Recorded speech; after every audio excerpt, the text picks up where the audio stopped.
Halo semuanya, ketemu lagi bareng gua Polda Napit 10. Di video kali ini gua bakal ngebahas sebuah kasus pembunuhan yang terjadi sekitar 14 tahun lalu, di mana mungkin beberapa di antara kalian pasti masih ingat dengan kasus ini, yaitu kasus yang melibatkan artis sinetron yang bernama Lydia Pratiwi. Seperti apa kasusnya? Jangan lupa untuk nonton video ini dari awal sampai akhir. Tapi sebelumnya jangan lupa untuk like, komen, dan subscribe channel gua. Jangan lupa juga untuk follow Instagram gua di @napitpoldo. Sekarang kita bumper dulu.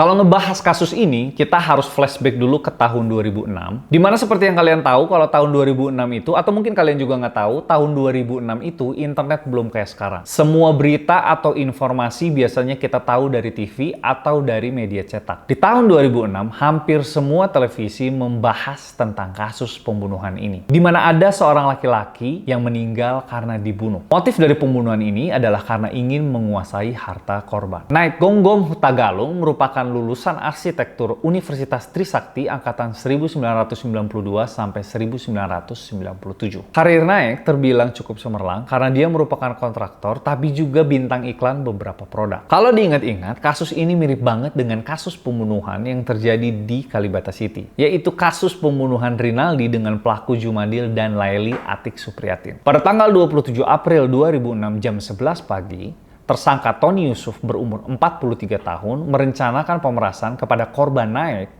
di rumah Vince Yusuf, yaitu Ibu Lydia di BSD Tangerang. Pemerasan dilakukan karena Tony dikejar bunga pinjaman oleh seorang rentenir. Dalam perencanaan itu, mereka membagi tugas. Tersangka Lydia bertugas mencari dan menghubungi korban. Lalu Vince mengatur perjalanan dan menyiapkan tempat. Tony Yusuf mempersiapkan alat yang digunakan sebagai eksekutor. Dan tersangka Ade Sukardi sebagai tenaga bantuan, juga sebagai eksekutor. Jam 3 sore, Vince, Tony, dan Lydia berangkat dari rumah dengan mengendarai Chevrolet Spark milik Lydia menuju Plaza Senayan. Dalam perjalanan, mereka menjemput tersangka Ade Sukardi. Sesampainya di Plaza Senayan, Lydia turun menghubungi Naik. Sedangkan Vince, Tony, dan Ade langsung menuju Ancol untuk memesan cottage di Putri Duyung. Tony memesan cottage menggunakan identitas palsu atas nama Hasan bin Idris. Saat itu, Tony dilayani petugas bernama Muhammad Zubaidi. Jam 7 malam, Vince, Tony, dan Ade langsung masuk ke kamar yang telah dipesan. Tapi tidak lama kemudian, Vince keluar, sedangkan Tony dan Ade tetap di dalam kamar untuk menunggu korban Naik datang bersama Lydia. Pada saat Naik datang, korban langsung dipiting lehernya dari belakang dengan tangan kanan oleh tersangka Ade Sukardi. Sedangkan Tony Yusuf menodongkan pisau sangkur ke arah korban sambil berkata, "Jangan bergerak." Tony lalu menyuruh Naik berlutut, lalu korban diikat ke belakang dengan tali nilon serta kabel tis. Korban lalu diangkat ke tempat tidur, di mana dompet dan ATM korban diambil pelaku sambil menanyakan nomor PIN. Lydia pura-pura dibentak sambil ditarik keluar cottage. Tidak lama kemudian, Vince datang menjemput Lydia menggunakan taksi. Pada saat itu, Naik kelihatan curiga terhadap tersangka Lydia yang menganggap bahwa kejadian itu adalah rekayasa. Sehingga pelaku berniat menghabisi Naik karena kalau korban selamat, dianggap akan merusak karir Lydia sebagai artis. Akhirnya, Naik dihabisi dengan cara kepala bagian belakangnya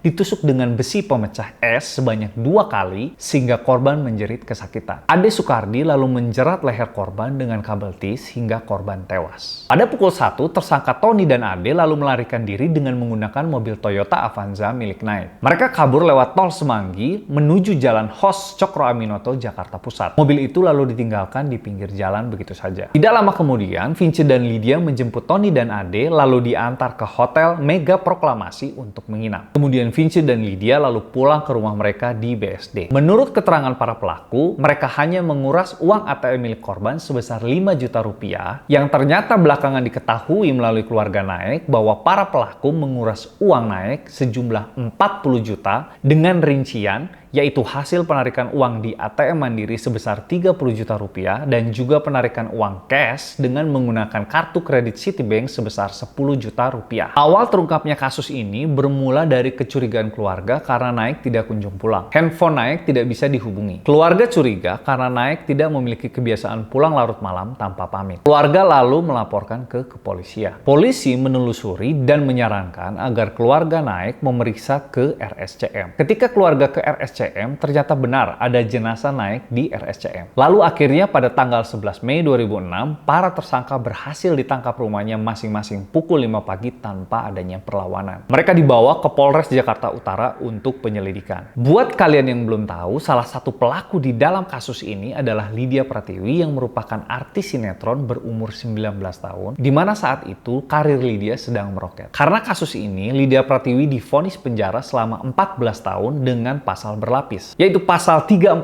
KUHP tentang pembunuhan berencana dan pasal 365 KUHP tentang pencurian dan kekerasan. 7 tahun di penjara, Lydia Pratiwi telah bebas bersyarat pada tanggal 29 April 2013 dari Lapas Kelas 2A Wanita Tangerang, Banten. Lydia bebas setelah memenuhi persyaratan substantif dan administratif. Pada tanggal 24 November 2018, status bebas bersyarat Lydia sudah habis dan sekarang dia sudah dinyatakan bebas murni. Dalam sebuah wawancara, Lydia Pratiwi mengaku ingin meninggalkan kehidupan masa lalunya. Dan saat ini, Lydia Pratiwi mengganti namanya menjadi Maria Eleanor. Nah, paling segitu aja kasusnya. Kalau kalian punya info terbaru tentang kasus ini, atau mungkin ada info-info terselubung yang gue nggak tahu, kalian boleh tambahin di kolom komentar. Dan kalau kalian punya cerita atau bahasan yang pengen gue bahas, kalian boleh tulis juga di kolom komentar. Paling segitu videonya. Jangan lupa untuk like, komen, dan subscribe. Dan jangan lupa juga untuk follow Instagram gue di @napitpoldo. Sampai ketemu di video berikutnya.